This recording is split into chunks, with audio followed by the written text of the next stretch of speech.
আমের এই সিজনে কাঁচা আমের শরবতটা একদিন হলেও তো খেতে হবে, কারণ এটা অনেক বেশি মজার, অনেক বেশি ভালো লাগে খেতে। খুবই ভালো লাগে টক মিষ্টি ঝাল এই আমের জুসটা। তো আমের শরবতটা আমি আজকে বানিয়েছিলাম, জানি আপনাদের অনেক প্রিয়। এটা কিভাবে বানিয়েছিলাম একটু শেয়ার করব। 2টা আম নিয়ে নিয়েছি, আমাদের গাছের আম। 2টা আমি কেটে নিব, খোসা ছাড়িয়ে টুকরা করে নিব। 2টা আমে বড় গ্লাসের 2 গ্লাস হবে শরবত, আর যদি ছোট গ্লাস নেওয়া যায় 3 গ্লাস হবে। টুকরা করে নিয়েছি আমগুলা, খোসাতে আটি থেকেও একদম আমি যতটুকু নেওয়া যায় সবটুকুই আমি ছাড়িয়ে টুকরা করে নিয়েছি। আর ব্লেন্ডারে যেহেতু করব, ব্লেন্ডারের জারের ভিতরে আমি আমের টুকরাগুলো দিয়ে দিব। খুব বেশি কিছু একদমই লাগে না, অল্প উপকরণেই খুব সুন্দর একটা জুস তৈরি হয়ে যায়, খেতে অসাধারণ। আর সাথে দিয়ে দিব আমি 2টা কাঁচামরিচ, দিয়ে দিব 3 টেবিল চামচ চিনি। আমের টকের ওপরে নির্ভর করে আসলে মিষ্টিটা। আমগুলো আমার ভালোই টক ছিল, তো 3 টেবিল চামচ চিনি দিয়েছি। হাফ টেবিল চামচ আমি লবণ দিয়েছি, হাফ টেবিল চামচ বিট লবণ দিয়েছি, হাফ চা চামচ দিয়েছি আমি ওই একটু সাদা সরিষা।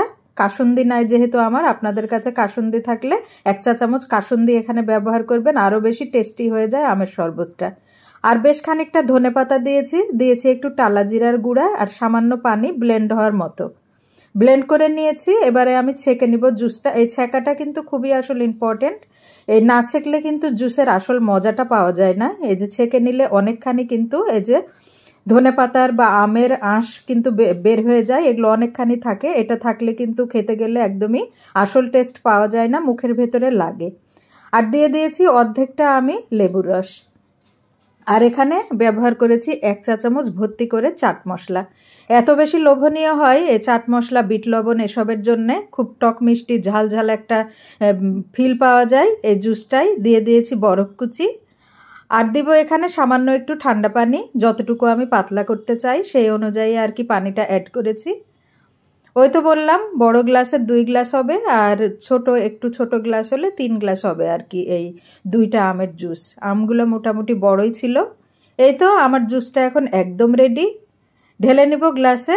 খুব চমৎকার একটা লোভনীয় ড্রিঙ্কস, আপনারা অবশ্যই ট্রাই করবেন। যারা এখনও খাননি কাঁচা আমের শরবতটা একবার হলেও ট্রাই করবেন, কারণ এটা অনেক মজার।